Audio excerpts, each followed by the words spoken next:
Dentro dessa linha de Foucault, que procurou entender e conciliar o paradoxo do mentira, verdade e ficção, nós temos que entender que ficção não é uma mentira. Mas ficção não é propriamente a realidade concreta, exterior e objetivável que está lá fora, né?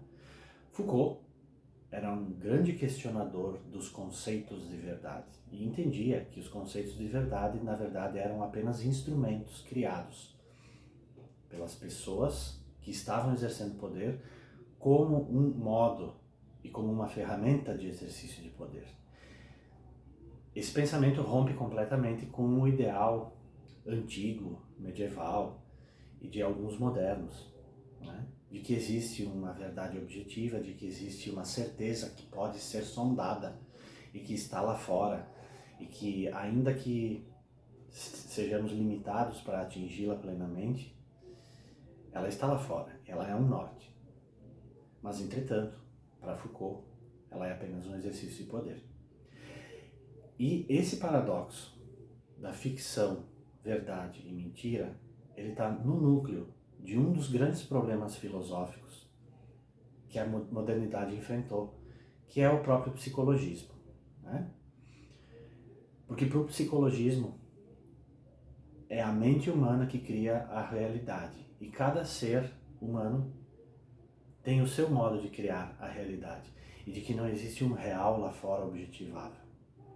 Enquanto que a tradição filosófica antiga postulava a existência de uma realidade exterior. Esse tipo de paradoxo foi muito especulado e esse problema foi colocado filosoficamente pelos modernos de um modo muito consistente. E isso repercutiu também na psicologia. E o que eu quero trazer hoje aqui é tentarmos entender esse problema do ponto de vista psicológico, pegando um autor que é o Donald Woods Winnicott. Winnicott ficou famoso por celebrizar o conceito de objeto transicional, que consiste daquele objeto que muitas vezes é um pedaço de pano, é um ursinho, e que a criança se utiliza dele como uma ferramenta para aplacar sua angústia, e que é uma espécie de um sucedâneo, um substituto da presença materna. Então é um objeto com o qual o bebê e a criança pequena se utiliza como forma de aplacar sua angústia no momento em que ela está fazendo uma separação psicológica entre si e a sua própria mãe.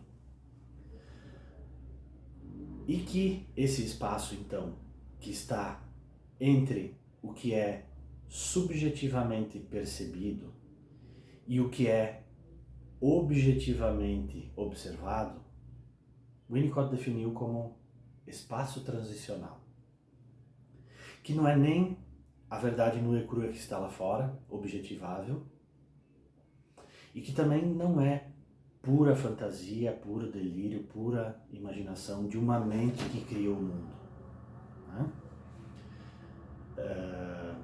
O objeto que é subjetivamente criado é uma invenção da cabeça, às vezes coincide perfeitamente com aquele objeto que supõe-se ser o objeto real, concreto, objetivável. Porém, na nossa limitação humana, nas nossas limitações perceptivas, inclusive, né? Porque nós não temos sequer a capacidade de observar todas as cores, nós não vemos o espectro ultravioleta, nem o infravermelho, né? Fora outros sentidos, né? Em que a gente não tem completo, a gente não tem realmente uma possibilidade de um acesso à realidade objetiva tal qual ela se apresenta, né?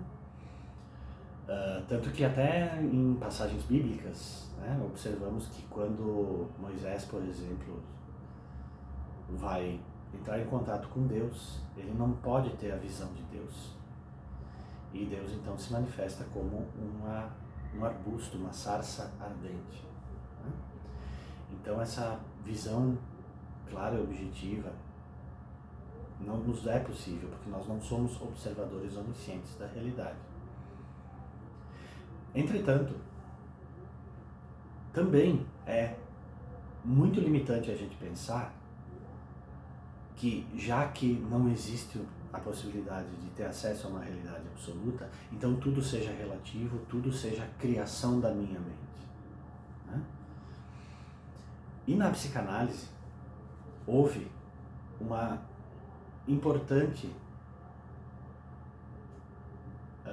revolução no modo de pensar psicológico, que foi introduzida por Winnicott, que introduz um novo paradigma em relação ao paradigma freudiano, kleiniano, ana-freudiano, né, que vigorava até aquele momento, em que os fenômenos mentais eram basicamente estudados levando-se em conta os dois polos, né? O polo do mundo interno, que então é a vida de fantasia, é a realidade psíquica vivenciada subjetivamente, e o polo do real, da realidade objetiva exterior. É óbvio que no momento que a gente define determinadas psicopatologias e que a gente define o que é normal e patológico e separa o normal do patológico, muitas vezes a gente tem que recorrer e tem que supor que há uma realidade objetiva que é a baliza dessa definição do que é normal e patológico. E o próprio exemplo disso são as psicoses, né? Que nós definimos uma psicose como uma perda da capacidade da percepção de realidade, né?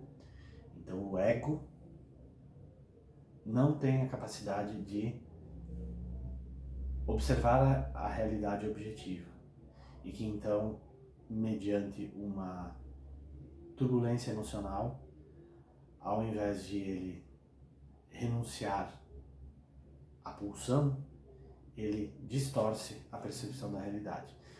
Esse tipo de definição só é possível, e definir normalidade e loucura só é possível se nós supusermos que sim existe uma realidade objetiva lá fora.